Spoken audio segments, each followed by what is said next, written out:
তুমি এখানে কি করতেছো? ও অপরিচিত লোকজন দেখলে মাথা বাসা ঢিলা মারে নাহলে কামড় মারে। তুমি কি ওর মতো পাগল হয়ে গেছো? হ্যাঁ, আসো। এবারে আমি পাগল? হ্যাঁ, পাগল কারে কস? তুই পাগল, তোর 14 গোষ্ঠী পাগল।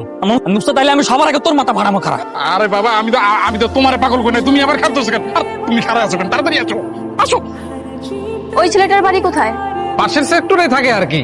ওর বড় ভাই অনেক বড় বিজনেসম্যান, ভালো পরিবারের ছেলে। ওর বাড়ির লোকজন ওর চিকিৎসা করে না কেন? ও একটা জিদ্দি পাক, কারো কথাই শোনে না। যে মেয়ের ওই ভালোবাসতো, ওই মেয়েটা বিয়ে হয়ে গেছে নাইলে বিদেশে চলে গেছে, এরকম কিছু একটা হইব। ঘটনা। কেমন আছো তুমি? এখন ভালো আছি। হ্যাঁ, আমি তোমার বাসা নিচে। তুমি কেন এসেছো? তোমাকে না খুব দেখতে ইচ্ছে করছে, তাই চলে এসেছি। তুমি এখন চলে যাও, বাবা জানলে কিন্তু খবর আছে। আমি শুধু জাস্ট একবার দেখা করে চলে যাবো। প্লিজ একটু আসো না, প্লিজ। আচ্ছা ঠিক আছে, একটু দাঁড়া, আসছি। আর বাবা, আমাকে এখন দেখা লাগবে না, সিচুয়েশনটা একবার বুঝার চেষ্টা করো। Just go now please. কি হয়েছে, সমস্যাটা তো?